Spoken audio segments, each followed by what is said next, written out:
Oke Smart Learners, sekarang kita akan mempelajari materi naratif teks untuk kelas 10. Yang akan kita pelajari adalah penjelasan, kemudian purpose, generic structure, language feature, dan nanti saya akan berikan contoh teksnya yang sederhana. Jangan lupa di sini kita belajar bahasa Inggris dengan cara yang paling mudah dan simple, supaya kita lebih mudah dan lebih cepat untuk memahami materinya. Naratif teks adalah teks yang menceritakan suatu rangkaian peristiwa secara kronologis dan saling terhubung. Cara yang paling mudah untuk memahami apa sih naratif teks itu begini nih.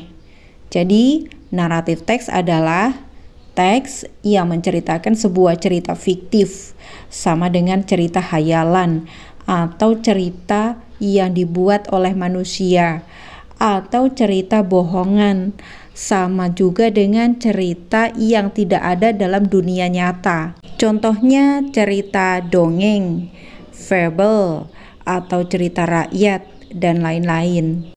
Jadi, jika kalian menemukan teks yang ciri-cirinya seperti itu, maka dia namanya adalah naratif teks. Nah, pertanyaan yang jawabannya naratif teks, contohnya seperti ini. Nanti jika kalian menemukan soal-soal atau pertanyaan seperti ini, berarti dia menanyakan apa nama teksnya. Pembahasan berikutnya adalah the purpose atau the goal, atau tujuan. Apa sih tujuan dari diberikannya naratif teks itu? The purpose of the text is to entertain the reader, atau untuk menghibur si pembaca. Jadi tujuannya kalau kita membaca atau menonton cerita yang bersifat fiktif atau hayalan belaka, itu adalah tujuannya untuk supaya kita terhibur.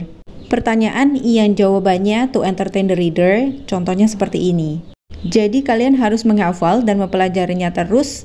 Apa saja sih pertanyaan yang sering muncul dalam soal reading comprehension dan apa jawabannya? Pembahasan berikutnya adalah generic structure of the text atau struktur teks dari naratif teks. Generic structure atau struktur teks sama saja dengan nama-nama paragraf. Jadi kalau kita mau membuat naskah naratif teks harus mengikuti struktur berikut ini. Paragraf pertama namanya orientation, berisi pengenalan tentang siapa tokohnya, di mana tempatnya, dan kapan waktu terjadinya. Paragraf kedua dan seterusnya namanya complication, berisi tentang permasalahan atau konflik yang terjadi dalam cerita tersebut. Setelah permasalahan dan konflik selesai, nanti akan ada yang namanya penyelesaian masalah. Dia ada di paragraf resolution. Paragraf terakhir namanya reorientation. Paragraf ini boleh ada, boleh tidak ada.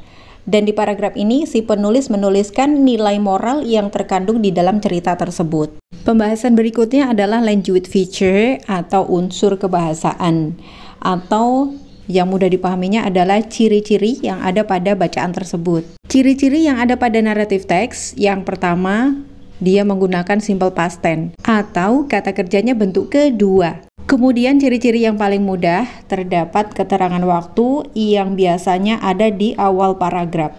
Contohnya once upon a time, one day, dan lain-lain. Yang lebih mudah lagi, naratif teks menggunakan direct speech atau kalimat langsung yang ditandai dengan tanda kutip atau dialog antara para tokohnya. Dan pada ciri yang terakhir, dia ada tokoh khususnya.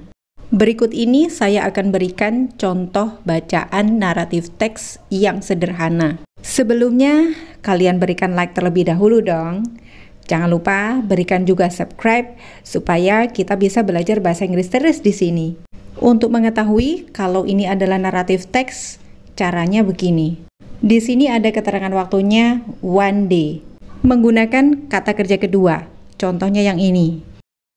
Menggunakan kalimat langsung yang ditandai dengan tanda kutip yang artinya itu merupakan dialog. Contohnya yang ini. Pada paragraf terakhir yang namanya reorientation dituliskan nilai moral ceritanya. Oke Smart Learners, mudah dan simpel kan belajar bahasa Inggris di sini? Di video berikutnya saya akan berikan contoh latihan soal pilihan ganda dengan materi naratif teks. Terima kasih untuk kalian yang senantiasa ikut belajar bahasa Inggris di sini. Semoga video ini bermanfaat. Bye!